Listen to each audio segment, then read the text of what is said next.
Hi, guys. How you doing? Can you hear me? Does it work? Yeah?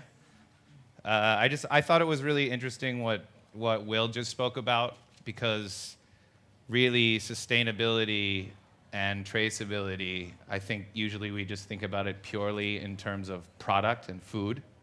And really it's a lot more than that. And so a long time ago, when I was just sitting and chatting with Dylan and having a whiskey soda at Bolon one night, I said I'd like to speak, but I really had no clue what I was going to talk about. So it goes. I figured it out, I think. So my name is Jarrett Wrisley, and I'm here to talk about credible and honest food writing and how I think it's vanished pretty much right before our eyes. I'll give you a little background. I began my career in food about 16 years ago. I was a writer. I was terrifically unqualified to do what I was doing. I went to Beijing University. I ate Chinese food. I spoke a little bit of Chinese, and all of a sudden I was a Chinese restaurant critic. However, while I was doing that, I took my job really seriously, and over the years I actually kind of learned the subject matter and what I was talking about. Before I'd write about a Hunan restaurant or a Sichuan restaurant or a Xinjiang restaurant, I would read extensively about it. I would learn how to cook the food. I would talk to chefs. I'd walk into the back of the house. And that kind of shit doesn't really happen anymore, and it's kind of sad. Food writing becomes engaging, in my opinion, when the subject moves from what's on the plate to the conditions that created what you're eating. I care much more about culture than I do about cooks. I care about realities much more than I do about restaurants. I really love my job, but people stop reading and writing about restaurant criticism, and they stopped buying magazines in about 2007. So I had to stop what I was doing. Now I have a couple restaurants, and I spend most of my time managing them, but sometimes I cook, an act which, like writing, I hold really dear. I've seen the restaurant world from both sides, as a critic and a consumer, and also as a cook and an operator, as a guy that plunges toilets and sticks his hand inside or kills rats in times of crisis, and the guy that tries to smile at the angry businessman with the black American Express card who tells us venomously that he's never going to come back again. This brings me no solace whatsoever, but maybe a little bit of insight. So when I proposed to Dylan and Bo and Lisa that I'd like to speak here, I woke up one morning and I had a head full of ideas, and I fired them an email. And this is the email. I said, so here we are at a forum discussing the importance of the provenance of food, of sustainability, reusing, recycling, agricultural practices, the alchemy of organic farming, of truth in food. We talk about line-caught fish, and now certain chefs might tell you the name of the fisherman who caught the fucking fish and where the fish lived, on which reef. We speak fondly of heirloom varietals of beets and carrots and strawberries, but we never talk about the provenance of information, of knowledgeable people who write things and tell stories about food, about how those people, like fishermen, dropped a hook, found what they were looking for, because those people are pretty much gone. And while sustainability and traceability are wonderful things, without a proper informed media, who's to know that that fish didn't come from bottom trawling or blast fishing, rather than from Captain Bill Stringer's boat in Coffin Bay? Or that the beets that we're eating aren't from heirloom stock in Central Europe, but from Monsanto? Who's keeping us honest? Does anyone know? Because I don't. I honestly don't. No one is. A few nights ago, I sat up late in bed and I was reading a piece called Martin Amis, Style Supremacist. Amis is a British author, and he has a distinct writing style and an occasionally contemptuous eye for other writers. He's written some great books and some weird ones. He's not my favorite, but he's also written quite a bit of criticism. Often, like a chef who puts too many things on a plate, Amos struggles with intention. And it struck me that this story could have just as easily been about food writing or lack thereof. The writer was writing about Amos, writing about writers. In essence, it was a criticism of criticism.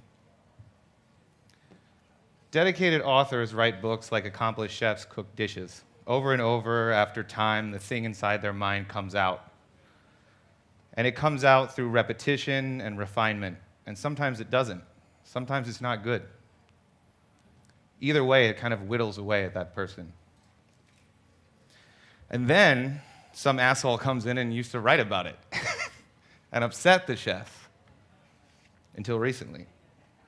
And so here we are. Let's go back to Amos. He wrote a book of criticism called The War Against Cliché, something that's as familiar to writers as a chocolate lava cake or a garden on a plate is to cooks. Because Amos is a stylist and he wrote about it a lot,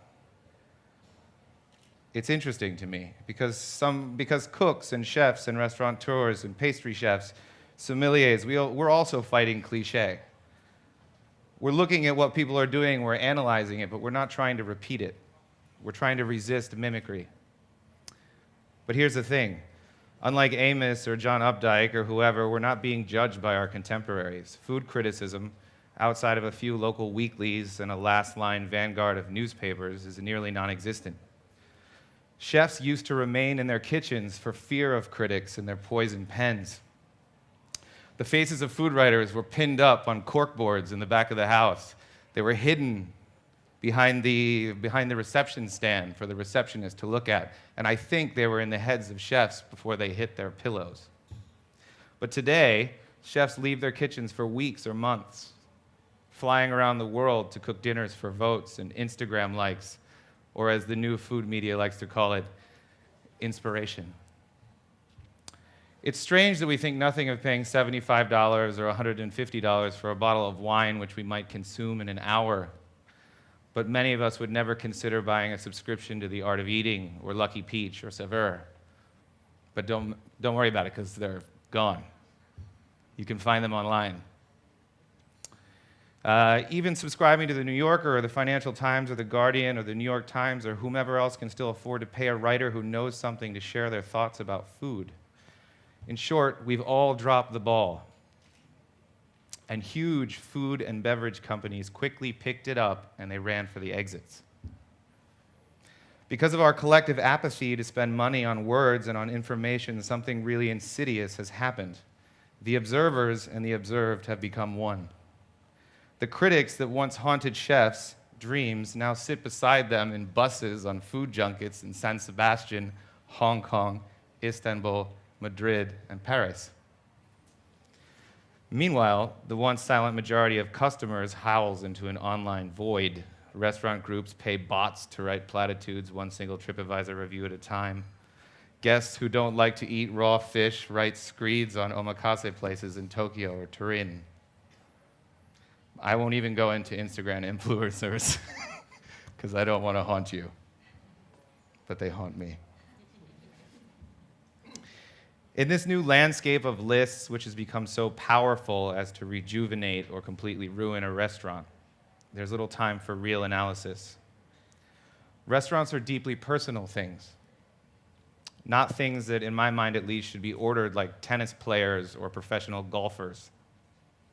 And the organizations that crunch these bizarre numbers are sponsored by companies that serve their own products at their galas across the world. A now castrated food media are shuttled around for free under the false premise that they're secretly casting votes and identifying greatness. Let's be clear, it's not a secret. Michelin is a for-profit organization. A salesperson for Chang Beer told me not so long ago that if I bought a lot of Chang, I might get a Michelin star at Appia. It's true.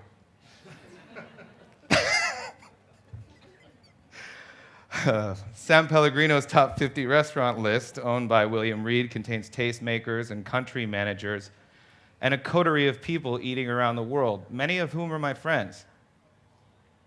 They're eating at very good and very expensive restaurants, mostly for free. This is not their fault, but our own. My intention, and I want this to be clear, is not to diminish the importance of Michelin stars or top 50 rankings, but rather to draw attention to the outweighing importance of these things in the absence of anything else. The corporations that sell waters and beers and commercial wines have filled a vacuum that exists because of us, because we stopped paying for information. It brought an industry that once had corrective measures to its knees. It completely changed what we do, how we do it, our accountability, our traceability, our sustainability, and our understanding of food. Do you know how to kneecap a journalist? I'll tell you, because I do it sometimes. Give them dinner for free. They can't say anything bad. And the only reason I can stand up here and say this is because I'm no longer tethered to that system that forces writers to lose their independence and creativity and instinct, and most importantly, freedom. And I hope and I wish that we can all appreciate the importance of informed and impartial food writing again someday. I don't know how. I don't have a solution. I'm just bitching about the problems that exist. And I hope that it might sink in, and that maybe this, much like industrial farming, will correct itself. That maybe someday people will realize that you actually should pay for a magazine, that writing isn't free. It may sound silly, but I'd like you to think as critically about a restaurant opinion piece as you do the provenance of an oyster, to consider it, as MFK Fisher once said, to think that you would think about writing as you would a natural wine, because we all love to talk about how it was made and who made it and the climate and the terroir, or freshly pressed coconut cream, or a chicken who runs freely in daylight rather than cowers crowded in darkness, because it matters. At the end of that Amos piece, in that criticism of criticism, the author, Thomas Mallon, wrote, Amos will sometimes, in his own quest to innovate and startle, take things to a point that they reduce the significance of what they're describing. The style becomes more than the matter. I think that applies pretty well to fancy restaurants, too. Amos might not have liked that sentence, but I think he understood what the author meant, because the author knew what he was talking about, and he took risks, and Martin Amos didn't pay him to write about it. Thanks.